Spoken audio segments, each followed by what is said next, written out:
Greetings, friends and fellow aliens, and thank you for tuning into this video. My name is David. I am here with Jacqueline. That's me. We're going to talk about some stuff, and we just kind of want to do a fun little video about some characters, fictional characters that are supposedly INFJs, and the arguments for and or against, or whichever. No, you can't argue with me on this one. You know, I look, like anything INFJ related, if it's a character, like there's no arguing over this. Unless you know that it was specifically written. Right. Like whoever wrote the character. Right. Was like, no, this like your dude's, book, this dude's for sure. Which, by the way, this video is not sponsored by my book that's on Amazon right now that has 5 stars, over 100 reviews, 350 pages of awesomeness. It's good. An INFJ main character. I liked it. Well, thank you. Yeah. That's nice. I'm one of the reviews. You are one of the reviews. Yeah. That's right. My mom also reviewed the book. It was super fun. She's like, I love you. Your so book cute. is great. I had to. She read the first That's chapter such 4 a mom times thing and didn't to understand do. it. It was really good. We had I this really whole talk enjoyed about her it. explanation It was of really- the story. I have to find that video and post it at some point. Yeah, you do. Anyway, so we decided to talk a little bit, just pick a couple of characters and chat about it. If you know of... Argued about it a lot. Well, that's true. If you know of a character that is in book, movie, TV form that you believe is an INFJ, throw it down in the comments. If you agree or disagree with the ones that we have chosen, throw it down in the comments. I'm just kind of curious to know what you think about all this kind of stuff. I'm kidding. Because it's kind of a fun topic, though. The thing is, when you're talking about INFJ stuff, you kind of have to look at stereotypical behaviors in order to determine whether somebody on the screen during a 2-hour movie is or is not an INFJ. Yeah. And that comes with a great deal of... Oh man, there's a lot of gray areas Easier to with it. TV and books for that reason. I think so, because longer term. Go more in depth with the characters. Right, for sure. But that books are the ones that you read, right? I think so. Yeah, I don't do that. I think that's dumb. what people do. I read yours. Yeah, no, that's good. Only took me 2 days. I read mine too. Couldn't put it down. I wrote it. No, why not? Because I needed to know what happened. Oh, well, that's good. Yeah. No, I'm glad to hear that. That's I all would have right. read it in one day if I didn't fall asleep. Wait, my book put you to sleep? Reading This is is terrible. tired. It's got nothing to do Me with too. you. It's fine. All right. So anyway, onward with characters. And so the first one that I picked out of the litter is Jon Snow from Game of Thrones. I'll put up a picture, I guess, of Jon Snow. He's probably around here somewhere. And so, all right.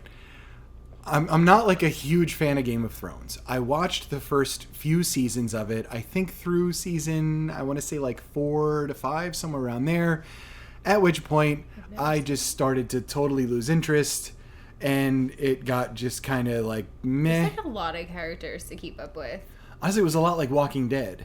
Like Walking Dead, I stopped when, Supposedly it got better. Yeah. They brought new people on. Look, I mean, at this point, the show's been out for years and years and years, so I'm not really, like, afraid of spoilers. But Glenn was my favorite character on The Walking Dead. Yeah, it was hard to watch after that. I stopped at the episode before Glenn met his end because I didn't want to see it. That was the season finale. He lives on in my brain. They made you wait to watch him die. Yeah, I can't. The way until the next season. Totally violent and unnecessary, especially with that character. But then after I was that, really it upset was with just him. really boring. Because then you had the other guy with what did he have, like lions or tigers or something? Oh yeah, there was that dude. He was so boring. Yeah, I don't know. Bring the zombies back. I mean, like, you can't really go wrong, right? Yeah. Yeah, exactly. I'll just put...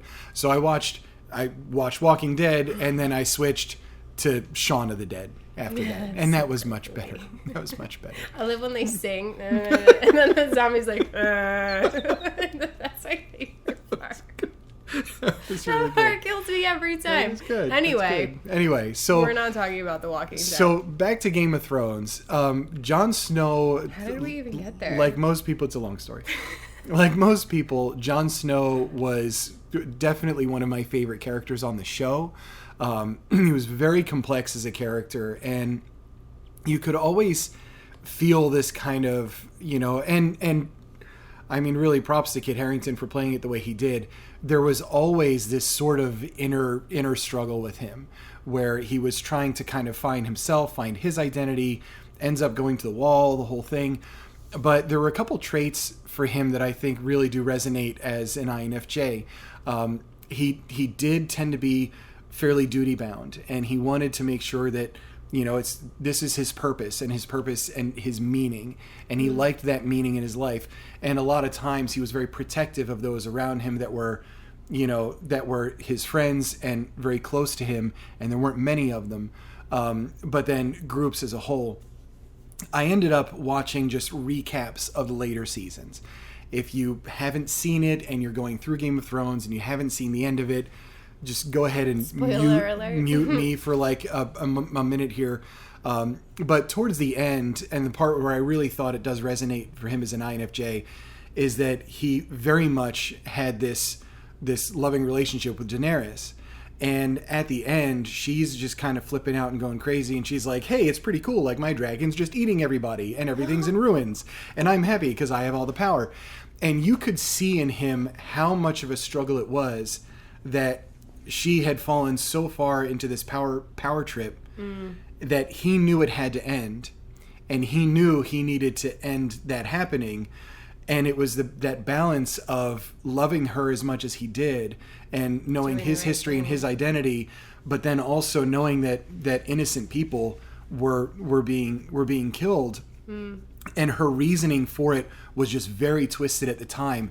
And you could just see it on his face and his every action, his every movement and everything, how much of a struggle it was to come to that. And ended up having a conversation with, I think it was Tyrion, where Tyrion's just trying to tell him, like, listen, you know what the right thing to do is. And so even there, as an INFJ, he's struggling and trying to get the validation from an outside source because he cannot get his own feelings in order to be solid in his decision to do the right thing. So I think there's so many more examples, and I haven't seen all the seasons, so I can't pick like a ton of them out. But just going based on that alone, I'm like, yeah, that's really INFJ. You know, he has this purpose that's bigger than self. He has this struggle between this person that he loves very deeply and the right thing. And he was very duty bound. It's like you could really see that kind of J shining through in him because tradition was important, you know, and those kinds of things. Can you think of any like specific cognitive function or I anything? mean, certainly, like that really highlighted that for his in character. all of those scenes, extroverted feeling came into play like big time because he sees people.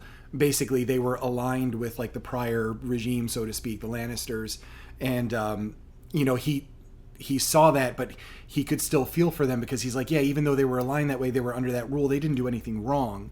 And, you know, but then she was making decisions and it seems like he felt like he had to support her because that's what he was aligned with, even though her decisions started to go south and she was getting like kind of crazy town, right? She was on the train to crazy town, you know, and so just seeing him really struggle with all of that stuff was, to me, that was really interesting, and it really shined through kind of, sorry, I just had to check that. Really shined through as an INFJ in like a lot of ways. So I'd say Jon Snow is probably an excellent example in TV. I haven't read the books, so I'm not sure exactly how it would change one way or the other. But let me know if you agree or disagree with Jon Snow as one. Or have more examples. This will move us behaviors. to the next one that we chose, which was your choice because I haven't really seen a lot of the show. But you're going to talk about Ted. I made you watch some of it, but you didn't seem that interested in it. I mean, it's okay. How I Met Your Mother is one of my favorite TV shows. Like, I don't know, what would you call that? A sitcom? Yeah. Yeah. So, like a more modern sitcom that I enjoy, because this story is very intentional from start to finish. Like, they did a good job. If you haven't watched it and you want something a little bit more lighthearted, look, we can all do with more Neil Patrick Harris. Game of Thrones is a little more intense. It is, yeah. Maybe not a relaxing day. No. But How I Met Your Mother is both funny and interesting because, like, you see those things consistently. They tie in. They knew where they were going with the story, essentially. A lot of character dynamics and So Ted Mosby is probably the main character. Yeah. He's telling the story essentially of how he met their mother to the children. Is the narrator Ted, or is that like, yeah, but it's like... It's a future Ted, kind of? Yeah. Okay. Yeah. So, like, and you see the kids on the couch, and he's telling them the story of how he met their mother, but you don't know who the mother is the whole time. Gotcha. Right. So he's kind of, like, obsessed with, like, finding the one, and he's just very, I don't know, I literally have... they have a whole website that's legitimately a breakdown of every single one of his cognitive functions. That's fantastic. Yeah.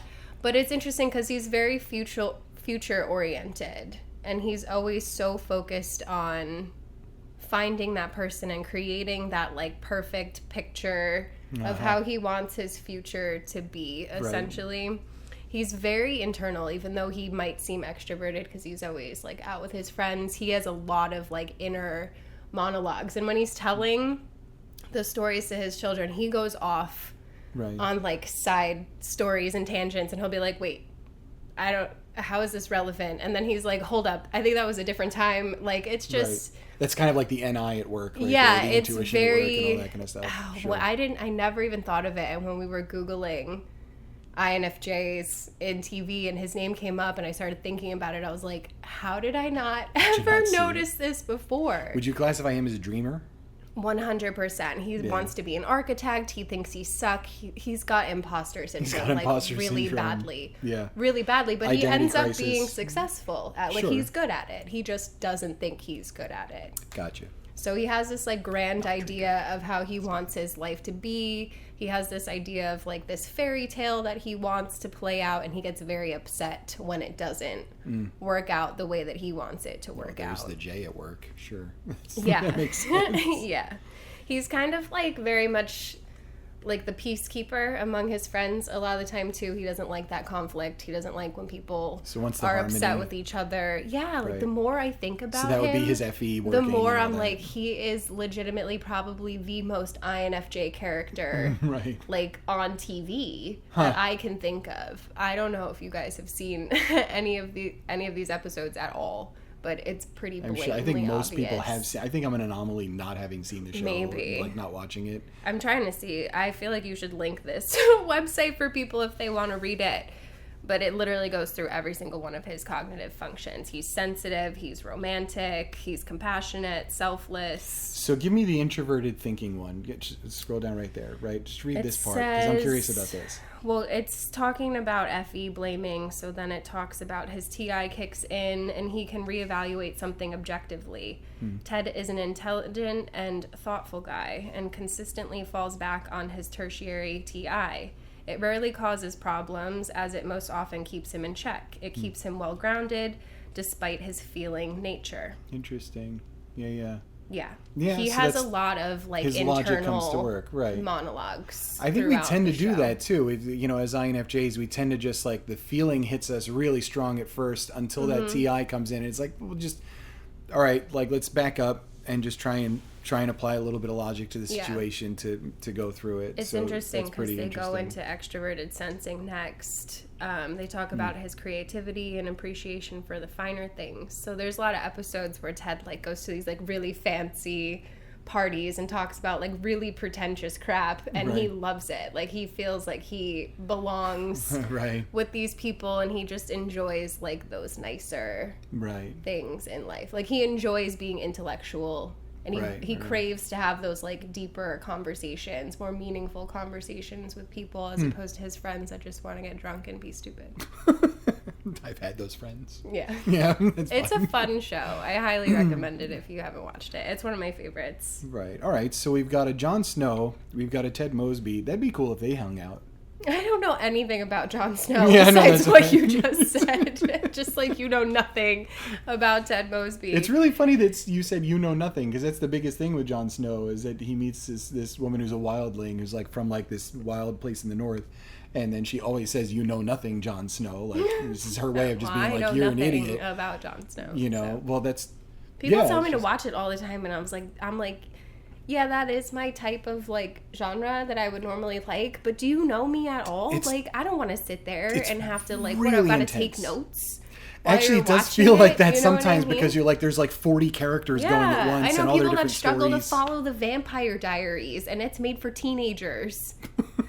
But But there's just so many side stories and like so many characters once you're like a few seasons in there. That's why I like couldn't if get you're into not SpongeBob. invested. I couldn't do SpongeBob. There was too much dramatic influence. You were also how old when SpongeBob came out? Don't start with me. Don't start with me. I was too old for SpongeBob, but I still I'm a watched Ren it. and Stimpy guy, first of all.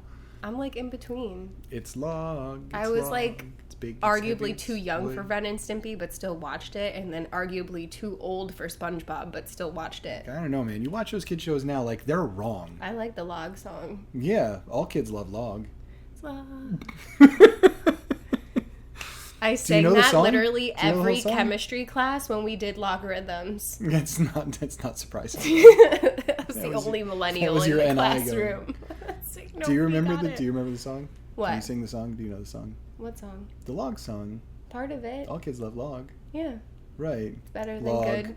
Rolls downstairs, alone or in pairs, rolls over your neighbor's dog.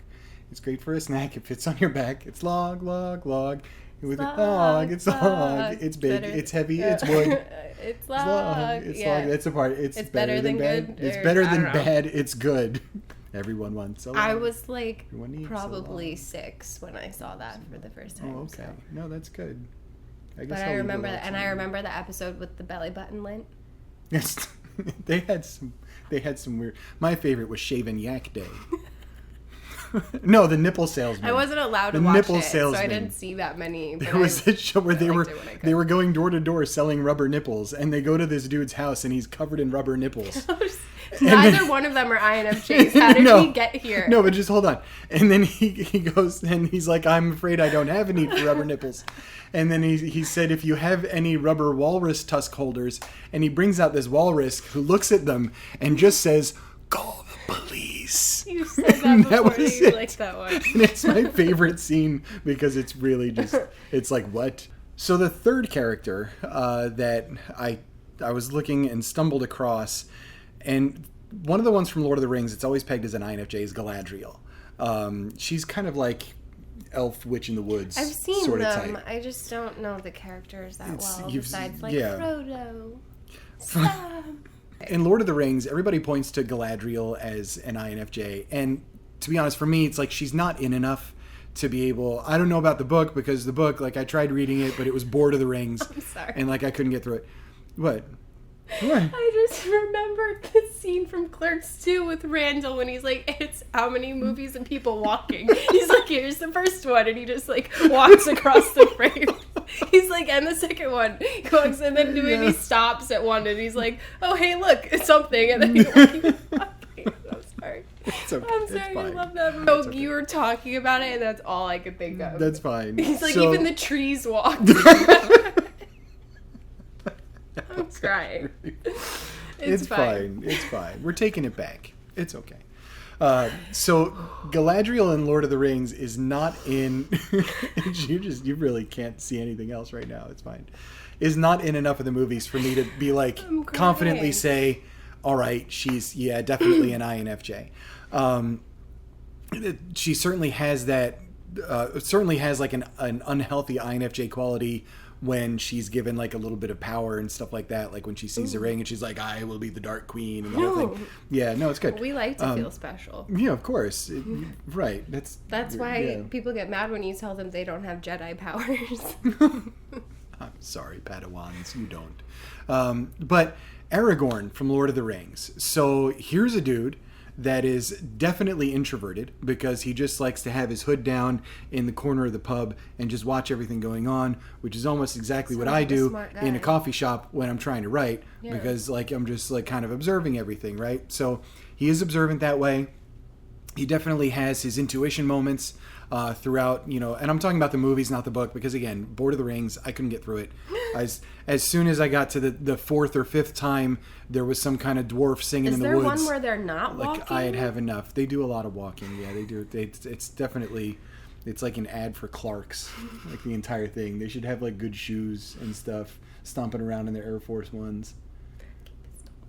It's fine. So Aragorn definitely has those INFJ traits. he definitely is. He's definitely a feeler, though. When you first get through the movies, you're really unsure about him. It's very mysterious the way they introduce him and everything. But here's a dude that's basically been torn up over the love of his life for like hundreds of years. Sounds about right. Yeah, and That's really, literally the whole premise of the TV show we were just talking about. Right. It's like all about a girl. Right, and he has these moments where, where people don't take things seriously. Like there's a moment where he goes to and he sees the pieces of the sword that his ancestor had, and Boromir like knocks one piece over, it comes up, the blade is still sharp. That whole scene where he has this sort of reverence for it in such a way, and it just hits me in a very INFJ way, the way he treats that, and he treats the history with a lot of respect that way, and knowing that everything had its purpose and its play, and that different moments in the past has led to where he is. And I think having that perspective, being able to see that, being able to see what could happen, not being sure of himself enough that he's the one who should take up the sword and be the hero and all of those things. There's a ton of traits with him, but I think particularly in his relationship with, I forget the name of the elf. Let me know the name of the elf. It was Liv Tyler, right? I think it was Liv Tyler. I'm pretty sure it was Liv Tyler. And so, but she's a nice lady. Seeing his dynamic with her, and how much of that his heart is like really tied into that, and then in terms of all this other stuff that he feels there's a purpose and he's very duty bound to. I think it's just really interesting. That's an interesting choice for an INFJ. Definitely like a little bit different. Just because of the world and everything else in it, but I think he's absolutely, like, I can see that one for sure. Yeah. I guess those were the three that we chose, and just let us know, like, agree or disagree with any of those, or any others that you want to add to the or list. any of the only other one that I would add to the list is the main character in my book, which is sponsoring this video because I am self-published and nobody else will. And you can't argue about whether or not he's an INFJ because. No, I mean, I really tried to write it as an INFJ. I really tried to write it that way. And it makes him fun to torture. Well, for sure. Yeah, no, let's take an INFJ and put them in really uncomfortable situations where they have to make decisions and do all those kinds of things, and have all sorts of personal relationships. Yay. Yeah, there's those too. Those don't stress me out. William in this book starts out pretty lost and just sort of coasting along because he doesn't know his identity in a way. And I think as INFJs, when we have that feeling like we don't know who we are, we have a little bit of that perpetual identity crisis going on. It can lead us into all these different directions, trying to find out what we are, what we should be, and everything else. We want to have greater meaning. We want to have that kind of purpose, for sure. We desire that, and I don't know if that's like a thing that a lot of people feel. Like they're pretty content just living their life. And this is another thing. Like, so what character in How I Met Your Mother was a great contrast for Ted? Like, is there a character you think that highlights how he is more than other ones? Is it Barney? Oh my gosh, all of them in different ways, honestly. His best friend is Marshall, and he's definitely not an INFJ at all. So they have a lot of contrasting things. But I think the most contrasting is probably his main love interest, Robin. Yeah. Because that's, like, their biggest issue. Right. Is that he's so, like, wants all of that, like, love and affection and romantic stuff makes her sick. Like, she doesn't like it at all. It, like, makes her uncomfortable. Right. But, like, deep down, like, everybody desires to be loved. Right. So it's not like she didn't want that love from him. It was just overwhelming to her. Right. So if anything, honestly, I think that she's the most contrasting to his character. Right. See, for Jon Snow, like, a big contrast for him was his family. Mm-hmm. And just how different he was, because he was considered, like, he was considered, I guess, like the bastard son, so to speak. And so seeing those dynamics at play make it really interesting. If you're watching something and you're thinking about somebody as an INFJ character, you look at the other characters around them and how they highlight those behaviors. For Aragorn, I mean, he's in this world where most people are power hungry, but it's like it's not really his thing. His purpose is elsewhere.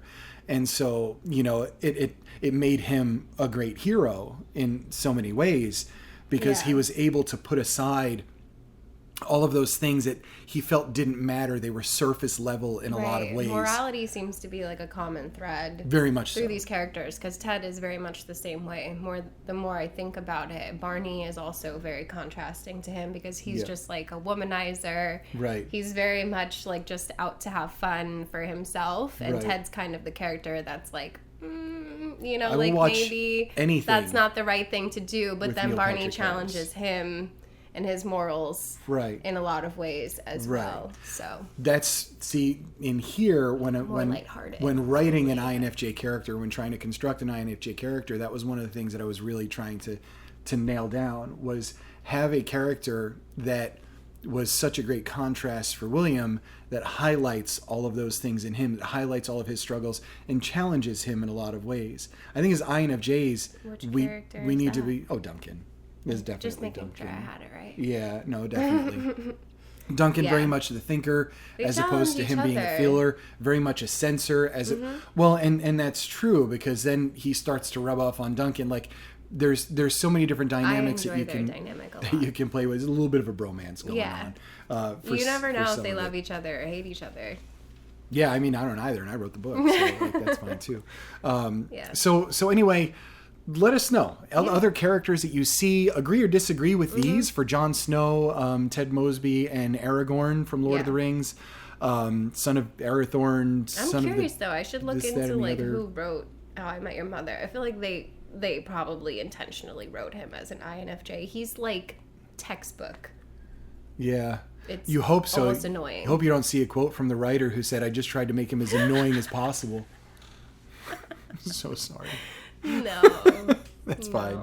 But let me know. Kind of annoying. What are your INFJ characters? Throw them down there. The ones that you like or you suspect, or that you feel like are really resonant that way. There's some really common ones that people tend to throw out there, like Belle from Beauty and the Beast. Yeah, Pam Beasley from The Office was another one that I think we came across. Yeah, we argued back and forth about that one. Yeah, I think she was like an IN. But also, I don't know if I've seen enough of The Office to really like. INFP maybe? Maybe. I don't know. There's a whole website on breaks down all the characters in The Office. Right. None of them stood out to me as like INFJ. Gotcha. Right. I don't know. So let us know. What do you think? And hey, that's it for this video, and I will see you on the next one. Don't forget to give it a thumbs up. Oh, give it a thumbs up. Please subscribe to Jacqueline's channel. She does plant stuff. Just shh. It's INFJ plant stuff. We're doing that thing with the hands. No, it's fine. Right. And all of that. And also like and subscribe. I'm really bad at YouTube. Yeah. Like and subscribe, hit the bell, and all that kind of stuff. And we'll see you on the next video. Bye.